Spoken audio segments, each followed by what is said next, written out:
नमस्कार दोस्तों, मैं रविंद्र रावत आप सभी का स्वागत करता हूं मेरे YouTube चैनल में। दोस्तों, आज से हम 3 ग्रहों की सीरीज शुरू कर रहे हैं और उसमें आज का हमारा जो युति है वो मंगल, बुध और शनि के ऊपर है। ये 3 ग्रह जब आपस में मिलते हैं तो इनका क्या प्रभाव होता है, ये आपकी कुंडली में किस तरह से पॉजिटिव और किस तरह से नेगेटिव असर देते हैं, इन 3 ग्रहों के कॉम्बिनेशन से क्या निर्माण होता है, कौन सा ग्रह एक्टिव होता है, वो सारी चर्चा करेंगे। लेकिन उससे पहले मैं आपको याद दिला देना चाहता हूं कि अगर आपने अभी तक हमारे चैनल को सब्सक्राइब नहीं किया है तो प्लीज़ पहले उसे सब्सक्राइब करें और बेल बटन को ज़रूर दबा दें ताकि हमारे द्वारा जो भी वीडियोज़ अपलोड होती हैं उसकी नोटिफिकेशन आपको टाइमली मिलती रहे। दोस्तों, जब भी बुध, मंगल और शनि ये आपस में मिलते हैं तो सबसे पहले इसको समझने के लिए आपको ये देखना पड़ेगा कि 2 ग्रहों के युति में कौन सा ग्रह बनता है। यहाँ पर बुध और शनि ये दोनों मित्र ग्रह हैं, लेकिन बुध और जो मंगल हैं वो आपस में शत्रु ग्रह बनते हैं। इन दोनों का कॉम्बिनेशन शनि का रूप होता है मगर राहु स्वभाव का होता है, यानी मसनूई ग्रहों में बुध और मंगल को शनि बोला गया है। अब आप यहाँ पर ये मान के चलें कि इन दोनों का कॉम्बिनेशन अब शनि का रूप ले रहा है और उस कारण से 2 कुंडली में शनि बन जाते हैं, यानी एक ही घर में ये 2 शनि के रूप को आप मान के ले सकते हैं, या फिर ये मान सकते हैं कि शनि यहाँ पर डबल पावर से अब अपना इफेक्ट करेगा। अब आपको इसको समझने के लिए कि कुंडली में शनि किन जगहों पर अच्छे होते हैं और किन जगहों पर खराब होते हैं वो सारी चीज़ें देखनी पड़ेंगी। लेकिन अब ये खराब किस तरह से देंगे और अच्छा किस तरह से देंगे उसको समझने के लिए, क्योंकि शनि को जैसे हमने कहा कि शनि तो शनि ही रहेंगे, लेकिन बुध और मंगल शनि बन रहे हैं, इसलिए इन दोनों के शनि को आप ये देखें कि इनके जो परहेज हैं, इनके जो उपाय हैं उनको आप सबसे पहले कंसिडर करें। अगर आपने उस तरह से खराबी कर दी तो आपके शनि देव खराब हो जाएंगे और उसके कारण आपके जो 2 शनि बन रहे हैं या डबल पावर वाले शनि बन रहे हैं वो पूर्ण अपना उस तरह से इफेक्ट देंगे। अब वो अच्छा और बुरा आपके हाथ में।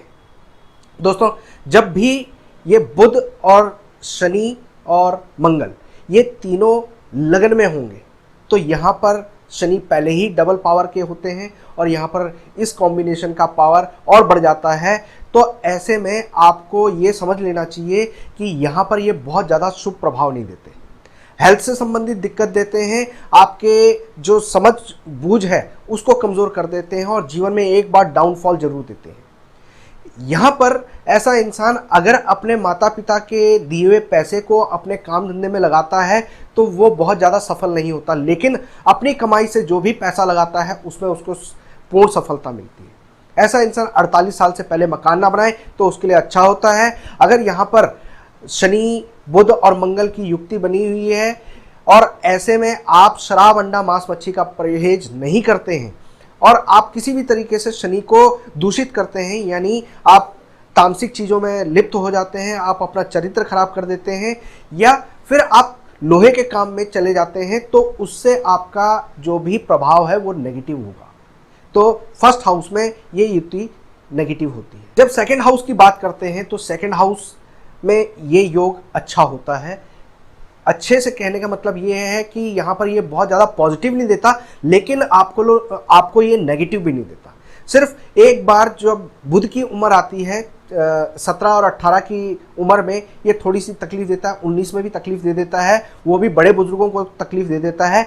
लेकिन अगर आप अपने माथे ज़बान पर केसर का तिलक लगाएं या लगातार आप अपने माथे पर कच्चे दूध का तिलक लगाते हैं तो उससे आपको यहाँ पर इसकी नेगेटिविटी दूर रहती है। और यहाँ पर बहुत ज़्यादा ज़रूरी है कि आप अपनी गलतियों की क्षमा याचना परमात्मा के सामने करें। सेकेंड हाउस में जब ये युति होती है तो आपको हमेशा ध्यान रखना है कि जितना भी जो भी कर्म आप कर रहे हैं उसकी आपको एक तो अनुभूति होनी चाहिए कि वो आप क्या कर रहे हैं, और दूसरा उन अच्छे या बुरे कामों के लिए आपको भगवान के सामने अपनी गलतियों की क्षमा याचना करनी चाहिए। जितना आप माफ़ी मांगते रहेंगे, भगवान पर भरोसा रखेंगे, उतना आपका ये योग आपके लिए पॉजिटिव रहेगा। इसके बाद जब थर्ड हाउस की बात करते हैं तो थर्ड हाउस में इसका पॉजिटिव रिजल्ट नहीं मिलता। अगर आप 48 साल से पहले मकान बना लेते हैं या किसी भी तरीके से आप शनि को खराब करते हैं तो ये आपके लिए खराब फल देता है। अगर आप यहाँ पर कुत्तों की सेवा करते रहते हैं या फीमेल डॉग को आप पालकर उसकी सेवा करते हैं तो आपके लिए बहुत अच्छा है। और अगर आप लोहे के काम में हैं तो आपके लिए जरूरी हो जाता है कि आप अपने कार्य क्षेत्र में जो भी आपका कर्म का स्थान है वहां पर एक बिच को पालकर, भले ही उसको अपने घर में पालतू ना बनाकर, वो स्ट्रीट डॉग भी हो, उसको आप सेवा करते हैं तो आपका ये शनि यहाँ पर पॉजिटिव रिजल्ट देता है। जब ये कुंडली के 4th हाउस में होते हैं तो 4th हाउस में आपको बहुत ज़्यादा ध्यान रखना होता है कि यहाँ पर मंगल भी खराब होते हैं, बुध भी खराब होते हैं और शनि भी बहुत अच्छा रिजल्ट नहीं देते। तो यहाँ पर आपको बुध को बहुत ज़्यादा ध्यान रखने की जरूरत है। नाग छेदन यहाँ पर इस योग में बहुत जरूरी हो जाता है। मगरमच्छ का दांत आप पहन सकते हैं और मंगल को किसी भी तरीके से शांत करें, यानी तीनों को अलग अलग करके आप उसकी रेमेडी करते रहेंगे तो यहाँ पर ये कंट्रोल में रहेंगे। जनरली ये यहाँ पर डिप्रेशन की स्थिति देते हैं, हेल्थ की प्रॉब्लम देते हैं। दोस्तों इसके बाद हम 5th हाउस की बात करते हैं। तो 5th हाउस में ये योग आपके लिए सिर्फ तभी बुरा असर करते हैं जब आप या तो 48 साल से पहले मकान बना लेते हैं या फिर आप शराब, अंडा, मांस, मच्छी का प्रयोग करना शुरू कर देते हैं। उस कारण से आपकी संतान में दिक्कत आती है, आपको संतान होने में देरी होती है और किसी भी तरह से संतान हो जाती है तो वो संतान या तो किसी कॉम्प्लिकेशन से पैदा होती है या उसमें कुछ ना कुछ कमी आ सकती है। आप अपने शनि को यहाँ पर ठीक रखेंगे तो उससे आपके यहाँ पर ये योग बुरा असर नहीं देंगे। इसके बाद 6th हाउस की बात करते हैं। तो 6th हाउस रोग, ऋण, शत्रु का है और यहाँ पर ये योग, यहाँ पर बुध का अपना घर हो जाता है, मंगल यहाँ पर बद हो जाते हैं और शनि भी पॉजिटिव रिजल्ट नहीं दे पाते हैं। अगर आप कुछ नया लोहा खरीदते हैं या शनि से रिलेटेड जो भी नई चीज़ें हैं उनको खरीदते हैं, लेकिन इसी क्षेत्र में अगर आप पुरानी चीज़ों का काम करते हैं यानी पुराने लोहे का काम करते हैं तो आपके लिए फ़ायदेमंद होता है। यहाँ पर आपको ध्यान रखना होता है कि जितना भी आप बहनों को अपने घर से पैसे या कुछ उपहार या उनको खुश करके अपने घर से विदा करें उतना आपके लिए लाभकारी होता है। यहाँ पर आपको हमेशा ये ध्यान रखना होता है कि आपने एक तो मीठा नहीं बांटना और दूसरा आपने अपनी खुशियों का ढिंढोरा नहीं पीटना। पुत्र संतान के बाद आपको खास तौर पर ध्यान रखना होता है। दोस्तों जब भी यहाँ पर हेल्थ की प्रॉब्लम आ रही हो तो उस समय सांप को दूध पिलाना यहाँ पर विशेष लाभकारी है और यहाँ पर मंगल बद के उपाय आपको करते रहने चाहिए। इसके बाद 7th हाउस की बात करते हैं। तो 7th हाउस में ये तीनों ग्रह लगभग आपके लिए ठीक असर देते हैं। बस आपको ध्यान ये रखना होता है कि आप अपने चरित्र को खराब ना करें। अगर आपने अपना चरित्र खराब किया तो उससे शुक्र बिगड़ जाएगा और उसके कारण इसका जो पॉजिटिव रिजल्ट है वो आपको नहीं मिल पाएगा। 8th हाउस में ये मामा खानदान के लिए खराबी पैदा करते हैं।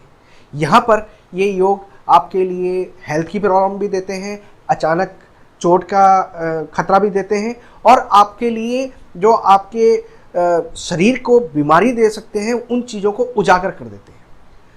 यहाँ पर आपको बहुत ज़्यादा ध्यान रखना होता है गाड़ी चलाते वक्त। यहाँ पर आपको शत्रुओं से बच के रहना होता है, आपको किसी अस्त्र शस्त्र से नुकसान होने का खतरा बना रहता है, आग लगने की कंडीशंस यहाँ पर बनती हैं, तेजाब से आपको खतरा बन सकता है।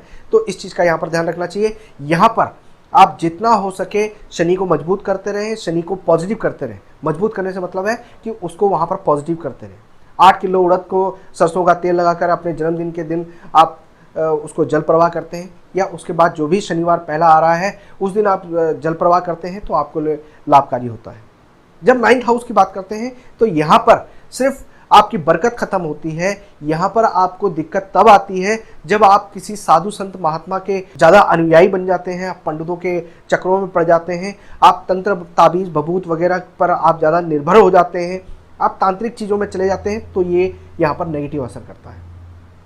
दोस्तों जब ये 10th हाउस में होते हैं तो आपको यहाँ पर अंधों की सेवा सबसे बेहतर उपाय होता है। यहाँ पर ये तीनों ग्रह आपको पॉजिटिव रिजल्ट दे रहे हैं, लेकिन आप कमीशन का कोई भी काम करते हैं तो उसमें आपको रिजल्ट अच्छे मिलते हैं। अगर आप प्रोडक्ट सेलिंग का काम करते हैं तो यहाँ पर नेगेटिव असर करता है। 11th हाउस में यहाँ पर जब ये योग होता है तो आपको हमेशा ये ध्यान रखना चाहिए कि अपने बृहस्पति को मजबूत करके रखें। जितना आप बृहस्पति को पॉजिटिव रखेंगे उतना आपके लिए लाभकारी होगा। इस घर में इस युति का जो नेगेटिव असर आता है वो आपकी इनकम पर आता है, आपकी हेल्थ आपको सपोर्ट नहीं कर पाती, आप अपनी इनकम को प्रॉपर ढंग से नहीं कमा पाते, आपके पास सोर्सेस सारे होते हैं लेकिन आप उसको यूटिलाइज नहीं कर पाते। जब 12th हाउस की बात करते हैं तो 12th हाउस में ये आपको कारावास तक दे सकते हैं।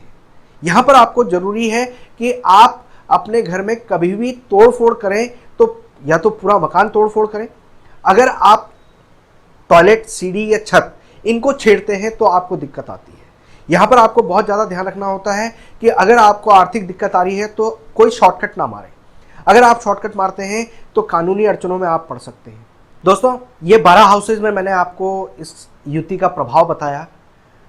अब मैं यहाँ पर बता रहा हूँ कि जनरल रूप से अगर आपकी कुंडली में ये तीनों योग बने हुए हैं, ये तीनों ग्रह इकट्ठे बैठे हुए हैं, तो इनका जनरल जो एक इफेक्ट है कि ये एक्टिवेटेड है कि नहीं है, उसको देखने के लिए आप ये देखें कि अगर आपकी कुंडली में ये तीनों ग्रह युति बनाकर बैठे हैं और आपको ब्लड से रिलेटेड प्रॉब्लम आ रही है, आपको ब्लड से संबंधित कोई भी प्रॉब्लम, यानी आपके खून में खराबी, आपके फोड़े फुंसियाँ बहुत ज़्यादा बन रहे हैं और वो नासूर का रूप ले रहे हैं, कैंसर बन रहा है, तो ये योग आपका पूर्ण रूप से एक्टिव है और नेगेटिव सेंस में एक्टिव है। इसी प्रकार से अगर आपको नाड़ियों की दिक्कत आती है, नसों से संबंधित परेशानी आती है, आपका माइंड प्रॉपर ढंग से काम नहीं कर पाता या लेट काम करता है, या आपका माइंड सुन्न पड़ जाता है, आपको लगता है कि कहीं ना कहीं आपके हाथ पैर जो एक्शन करने चाहिए वो आपकी बुद्धि के कंट्रोल में नहीं है, तो यहाँ पर कहीं ना कहीं इस युति का जो प्रभाव है और वो भी नेगेटिव प्रभाव है वो एक्टिव हो चुका है। यहाँ पर आपको ये ध्यान जरूर रखना चाहिए कि अगर आपको नाड़ियों से संबंधित दिक्कत आ रही हो या खून से संबंधित दिक्कत आ रही हो तो ये योग एक्टिव है। ऐसे में आपको उपाय की जरूरत पड़ती है।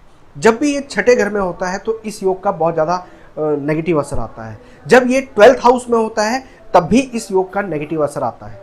अब 6th हाउस में हो तो ऐसे में मैंने आपको बताया कि सर्प को आप दूध पिलाएं। वैसे सांप दूध नहीं पीता, फिर भी यहाँ पर आप उसको दूध पिलाते हैं, उसको दूध चखाते हैं, तो उससे आपके इस योग का कंट्रोल बन जाता है।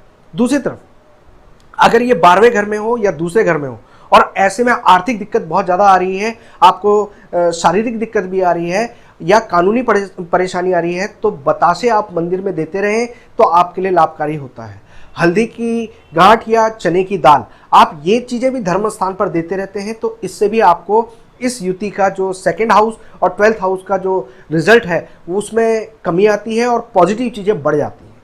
तो ये यहाँ पर आपको ध्यान रखना चाहिए। जब भी कुंडली में किसी को कोई समझ में ना आ रहा हो कि किस तरह से इफेक्ट दे रहा है, तो इसको हमेशा पॉजिटिव रखने के लिए आपको हमेशा अपने शनि को कंसीडर करना चाहिए। शनि आपकी कुंडली में किस तरह के हैं उसको आपको ध्यान रखना चाहिए। यानी जिस हाउस में शनि का जो प्रभाव होता है, जो शनि की विवेचना वाली वीडियोस हैं उसको आप देख सकते हैं, उनमें आपको शनि के हिसाब से अलग अलग भाव के बारे में हमने बताया, तो उस तरह के इफेक्ट को यहाँ पर लेके चलें। बस ये है कि अकेला शनि जिस तरह से उन वीडियोस में बताया हुआ है कि काम करता है, यहाँ पर डबल पावर से काम कर रहा है। ये चीज़ें आप ध्यान रखिए। उस समय पर जो भी उपाय होंगे वो एक एक हाउस के हिसाब से हमने बताए हुए, उनको आप कंसिडर करके उन उपायों को फॉलो करें तो आपका ये इस युति का आप जो निदान है वो निकाल सकते हैं। दोस्तों, उम्मीद करता हूं कि ये वीडियो आपको समझ में आई होगी, पसंद आई होगी। किसी भी तरह का आपका कोई सवाल, डाउट रह गया हो तो आप हमें कमेंट बॉक्स में लिख सकते हैं। ये वीडियो पसंद आई हो तो इसको लाइक और शेयर करना बिल्कुल ना भूलें। फिलहाल मैं अपनी वाणी को विराम देता हूँ। नमस्कार।